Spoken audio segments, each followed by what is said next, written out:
Polícia Federal cumpre mandados da Justiça na Operação Unfairplay, um desdobramento da Lava Jato. Desta vez, os focos são o desvio de dinheiro e compra de votos para a escolha do Rio de Janeiro como sede das Olimpíadas de 2016. Em outra operação em Salvador, na Bahia, policiais federais apreenderam 8 malas e 7 caixas lotadas de notas de R$100 e R$50.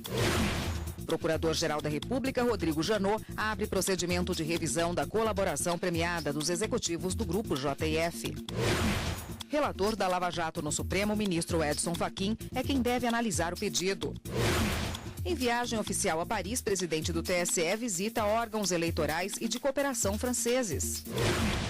E presidente do Supremo e do CNJ, ministra Carmen Lúcia, encerra a reunião preparatória do Encontro Nacional do Poder Judiciário. Essas e outras notícias agora no Jornal da Justiça.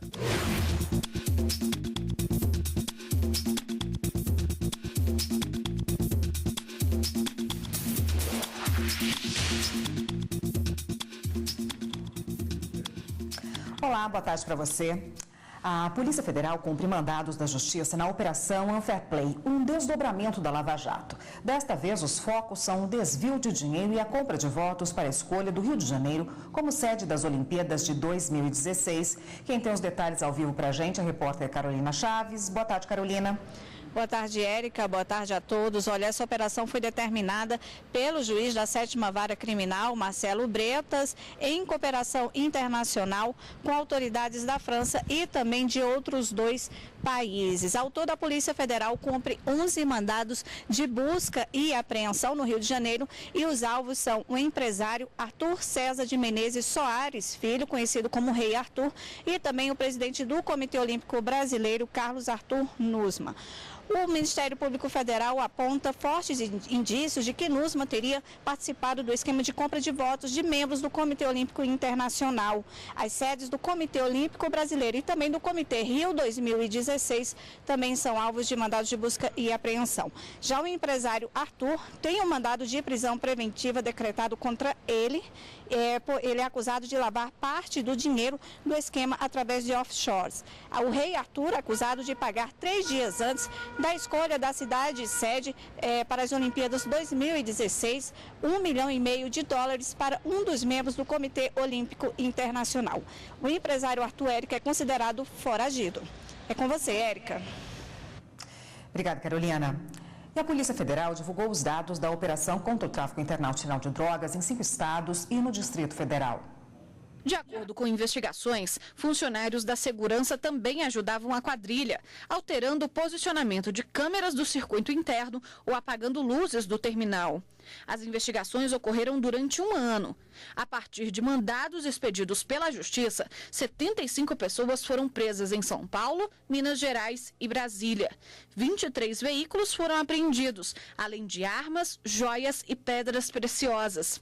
Ao todo, foram cumpridos 190 mandados de busca e apreensão. E a Polícia Federal também deflagrou nesta manhã a Operação Tesouro Perdido, um desdobramento da Operação Cui Bono, uma expressão em latim que significa a quem interessa. Policiais federais apreenderam 8 malas e 7 caixas lotadas com notas de R$100 e R$50. Os mandados de busca e apreensão expedidos pela Justiça foram cumpridos em Salvador, na Bahia. Policiais descobriram um local que funcionava como bunker para armazenagem de dinheiro em espécie. Os valores serão transportados a um banco e depositados em conta judicial. Segundo a Polícia Federal, o dinheiro estava em um apartamento utilizado pelo ex-ministro Gedel Vieira Lima, que cumpre prisão domiciliar na Bahia. Ele foi denunciado por tentativa de atrapalhar as investigações sobre desvio no Fundo de Investimentos do Fundo de Garantia do Tempo de Serviço. Na época, a defesa de Gedel divulgou nota considerando as acusações fantasiosas. Um engenheiro de uma construtora de Tocantins vai receber indenização por dano moral por ter sido obrigado a escolher entre a família e o emprego. A decisão é da 8ª turma do Tribunal Superior do Trabalho. O engenheiro entrou com ação na Justiça do Trabalho pedindo o pagamento de indenização devido a problemas de saúde que desenvolveu por causa do trabalho. No processo, o trabalhador alegou que, além de ter que trabalhar até meia-noite, sofreu perseguições dentro do ambiente de trabalho. Outro ponto citado pelo empregado foi o ultimato feito por um coordenador para que ele escolhesse entre a família e o trabalho. Isso porque ele reclamou da jornada exaustiva que não deixava tempo para estar com os parentes. Na primeira instância e no Tribunal Regional do Trabalho da 10ª Região, que abrange o Distrito Federal e o Tocantins, o engenheiro afirmou que fez diversas denúncias à sede da empresa, mas nada foi feito. Com isso, a construtora foi condenada a pagar R$50 mil de indenização. Em recurso ao Tribunal Superior do Trabalho, ela questionou o valor da condenação. A relatora na 8ª turma, a ministra Dora Maria da Costa, aceitou o recurso. A ministra esclareceu que as circunstâncias apontadas no caso não demonstraram tamanha repercussão social para justificar o valor da indenização. Por isso, reduziu a quantia para R$10 mil. A decisão foi unânime. O presidente do Tribunal Superior Eleitoral, ministro Gilmar Mendes, está em Paris, onde discute o funcionamento das eleições no Brasil e na França e o papel dos órgãos responsáveis pela realização do pleito em cada país. Durante a visita, o ministro Gilmar Mendes teve um encontro no Conselho Superior do Audiovisual.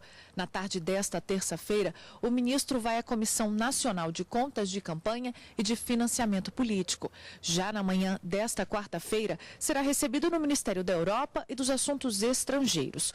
O objetivo da visita é aprofundar a cooperação entre o governo brasileiro e a República Francesa. E você vai ver no próximo bloco do Jornal da Justiça. Quais os diferenciais previstos em lei para trabalho onde há risco de vida? Voltamos em instantes.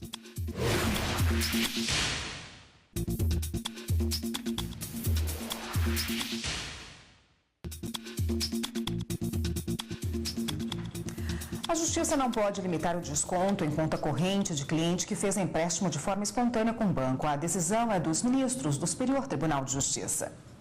A 4ª turma do STJ chegou ao entendimento ao julgar recurso que teve origem em uma ação proposta por cliente do Banco do Brasil.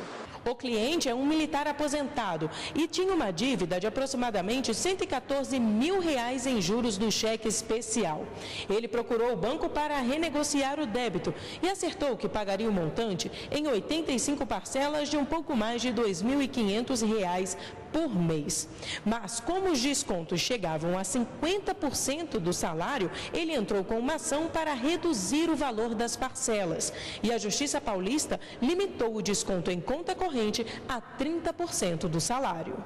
Essa advogada diz que a legislação é clara. Parcela de pagamento de empréstimo não pode ultrapassar 30% da renda, no caso de ser debitada direto na conta salário. É impenhorável a conta salário do servidor.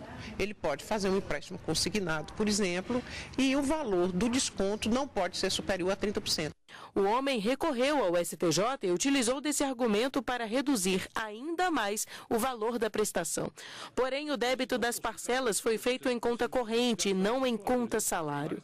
O ministro relator do caso, Luiz Felipe Salomão, destacou que a adesão ao contrato de conta corrente foi espontânea e que os descontos das parcelas, juntamente com prestações de outros empréstimos realizados pelo homem, foram firmados em contrato e ocorrem após o recebimento do salário, o que não caracteriza consignação em folha de pagamento. Por isso, o ministro ressaltou que não cabe à Justiça limitar os descontos de maneira arbitrária, uma vez que o contrato foi feito de forma espontânea com o banco. Desembargadores, juízes e conselheiros do CNJ, Conselho Nacional de Justiça, participaram nesta terça-feira do segundo e último dia da reunião preparatória para o 11º Encontro Nacional do Poder Judiciário. Na pauta, Justiça em Números, uma prestação de contas do que foi feito até agora em todos os tribunais e a definição de metas para o ano que vem. O último dia de reuniões foi aberto com a apresentação dos números de processos julgados pelos tribunais de justiça estaduais das 5 regiões. O Conselho Nacional de Justiça também apresentou aos participantes a quantidade de tribunais que alcançaram as metas definidas para 2017. O CNJ também submeteu à aprovação dos participantes as metas para o ano que vem.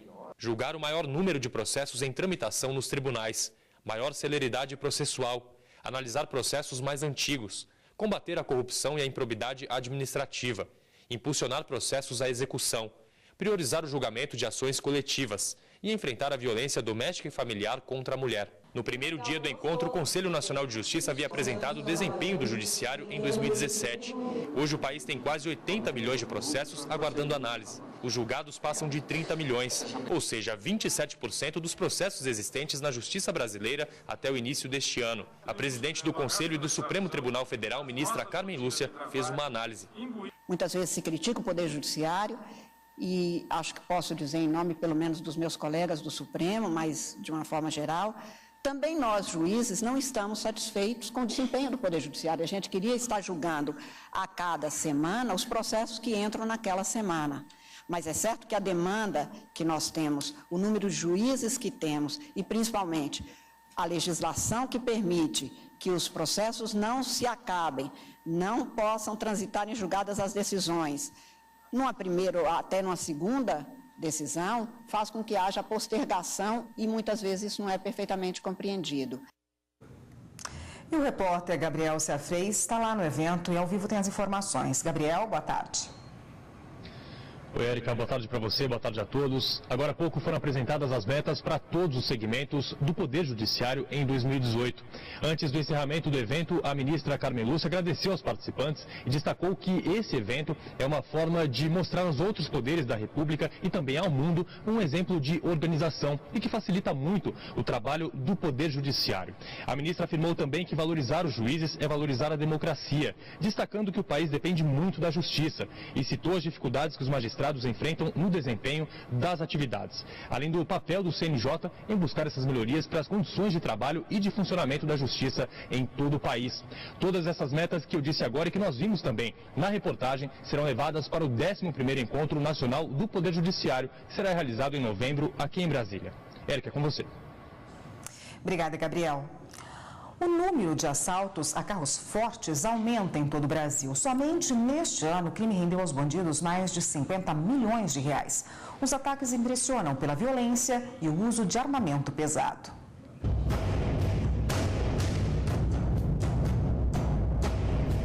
Milhares de reais espalhados pelo asfalto. Um carro forte completamente destruído. O caso foi na BR-251, no interior de Minas Gerais, próximo a Brasília.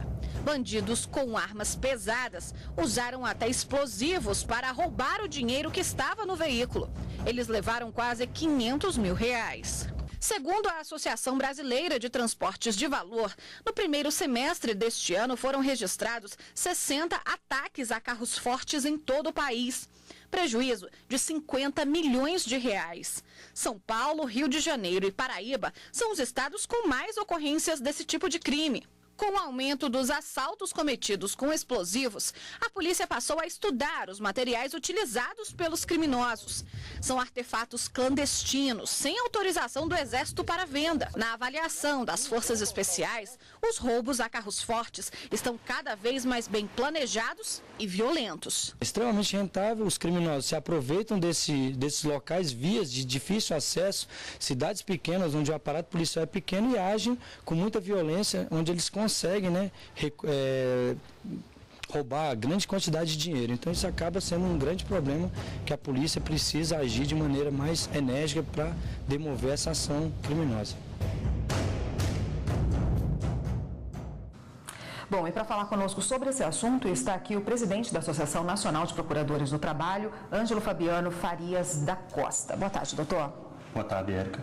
Bom, diante desses assaltos aí, com explosões de carro forte, a profissão de vigilante, que já era perigosa, agora tem um grau altíssimo, de periculosidade. O que muda nesse caso? De fato, é lamentável o estado de segurança que a população brasileira está exposta, especialmente nesse caso, os trabalhadores de vigilância, Nós temos visto, sim, um aumento exponencial dos assaltos a carros fortes e a agências bancárias também. Então, é algo que nos preocupa, sim, muito e os trabalhadores exercem, sim, uma atividade de alto risco e que geralmente trazem aí, além de danos psicológicos, pode trazer também até a perda da sua vida ou a da sua integridade física. Como que a legislação trata, o que é uma profissão de alto risco? Como que a legislação trata esse assunto? Como ela diferencia de uma profissão normal? Essas profissões, atividades perigosas ou de alto risco, elas são trazidas no artigo 193 da CLT. São aquelas onde há o risco acentuado por exposição do trabalhador, exposição permanente ou contínua a substâncias inflamáveis, a substâncias explosivas, a energia elétrica, a situações de roubo e outros atos de violência física nessa situação de segurança patrimonial e pessoal, que é o caso dos vigilantes, e outras situações que estão trazidas na norma regulamentadora 16 do Ministério do Trabalho e Emprego. Então, para haver a caracterização como profissão de risco ou atividade perigosa, digamos assim, ela deve haver, além da regulamentação legal, a previsão em regulamentação específica do Ministério do Trabalho. Isso gera para o empregado o direito ao recebimento de uma gratificação, que é o chamado adicional de periculosidade, no valor de 30%. Então, não interessa se a atividade é mais perigosa, menos perigosa ou tem um teor médio de insegurança. O valor é o mesmo, diferentemente daquelas atividades insalubres, onde há o grau mínimo, o grau médio e o grau máximo. Então, independentemente do grau de risco, o trabalhador vai ter direito, sim, a receber esse adicional de 30%. E no caso dos vigilantes, eles também têm o direito a ter o seguro de vida em grupo. Por estar exposto a essa violência que só aumenta por envolver uma situação de transporte de valores aí em carros fortes, eles têm que ter esse respaldo, sim. Não apenas das empresas de vigilância, das clientes, das tomadoras de serviço e também do poder público, porque é uma situação que os bandidos hoje têm armamentos extremamente pesados, o Estado é deficitário nessa segurança e isso acaba deixando a população, especialmente esses trabalhadores, em situação de total insegurança e expostos a danos à sua saúde e à sua vida. Quer dizer, uma responsabilidade conjugada, e todo mundo tem responsabilidade aí, né?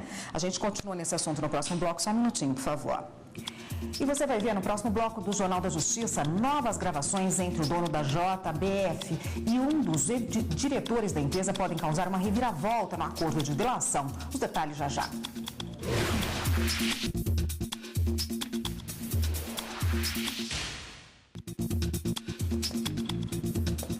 O Jornal da Justiça está de volta e continuamos aqui conversando com o presidente da Associação Nacional de Procuradores do Trabalho, Ângelo Fabiano Farias da Costa.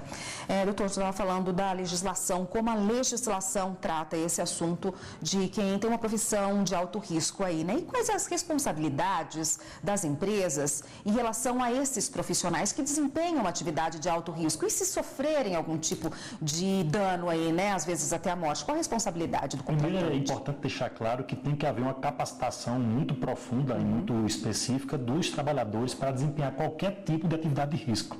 Isso se aplica também aos vigilantes.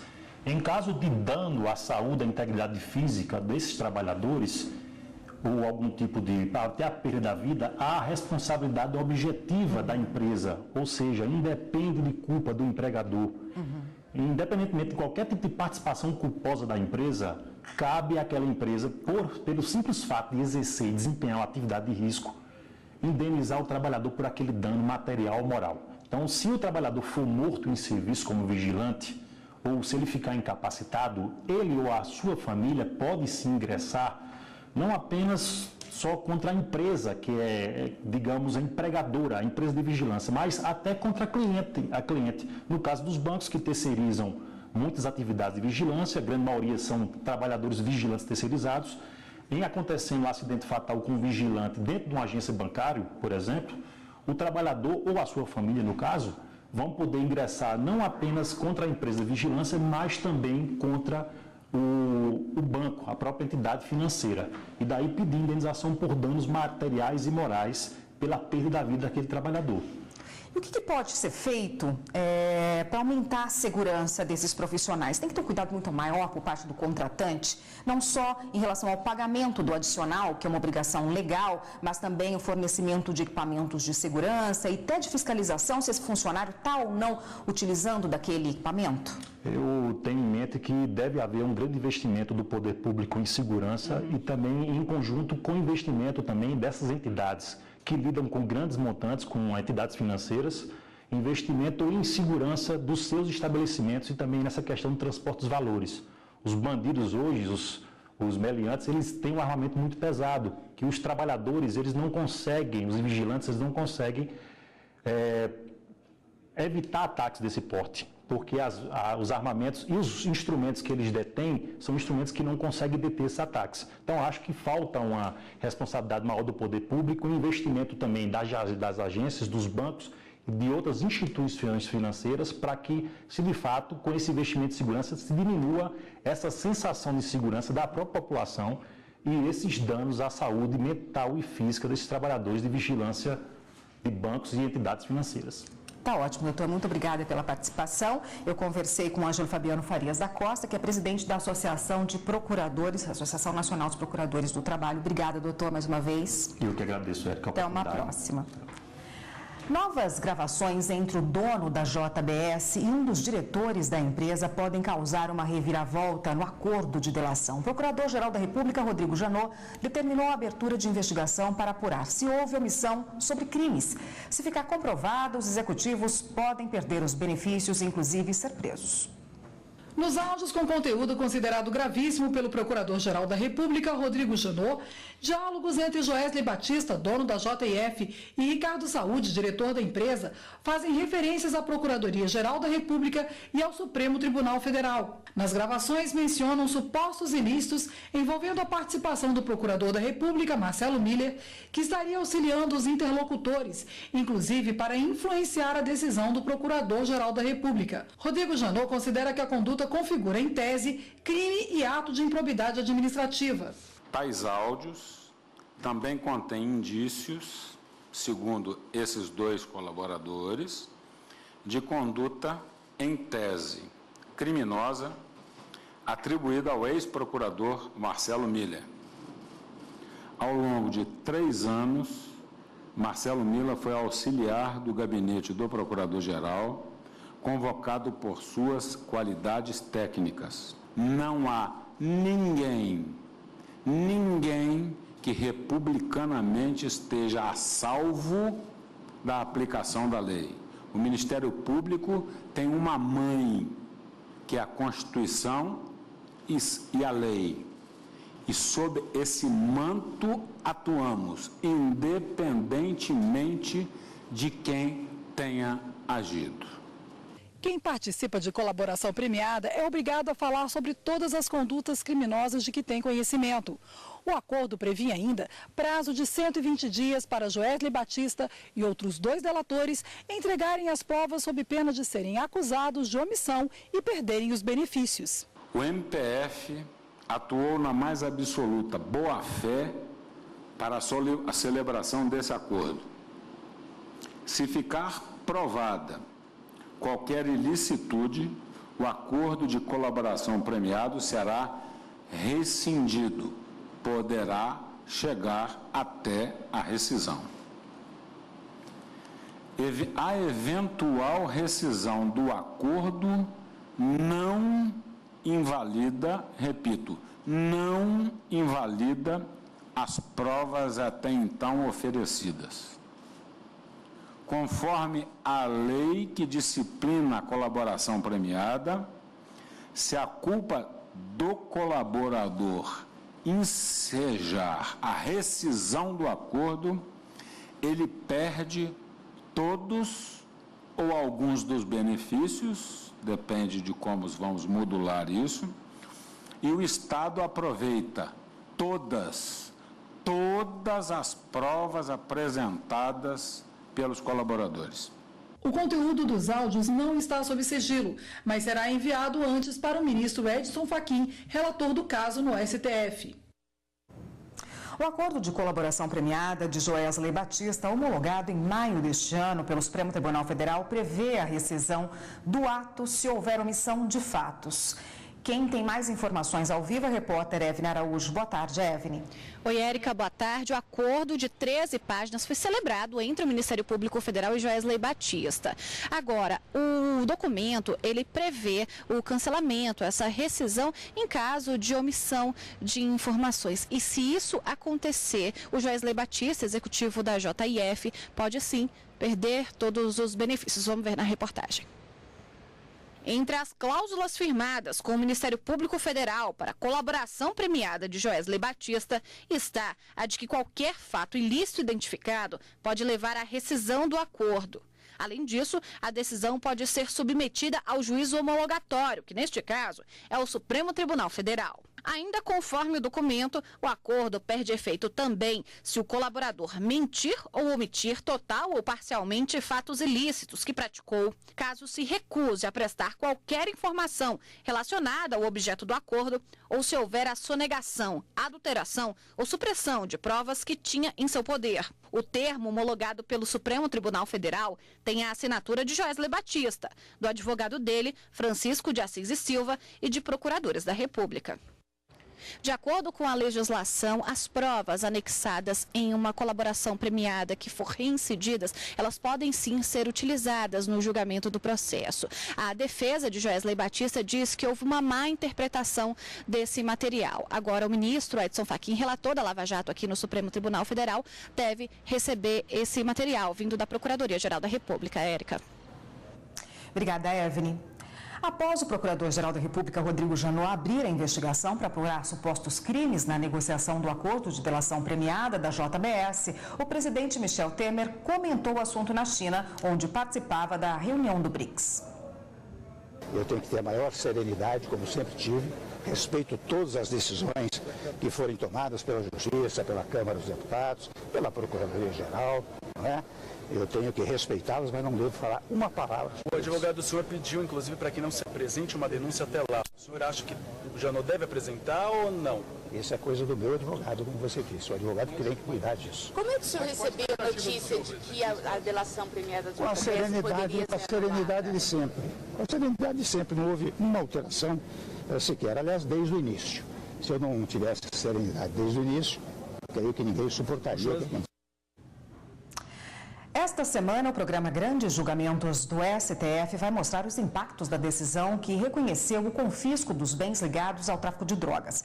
A medida pode enfraquecer a ação de traficantes e contribuir para a repressão a esse tipo de crime no país. Nossa equipe ouviu especialistas em segurança pública e em direito penal. Você vai ver também o trabalho de uma entidade que ajuda dependentes químicos que querem se livrar do vício. Você acompanha o Grandes Julgamentos do STF logo após esta edição do Jornal da Justiça. Não perca! E esta edição do Jornal da Justiça fica por aqui. Para você, uma ótima tarde e até amanhã.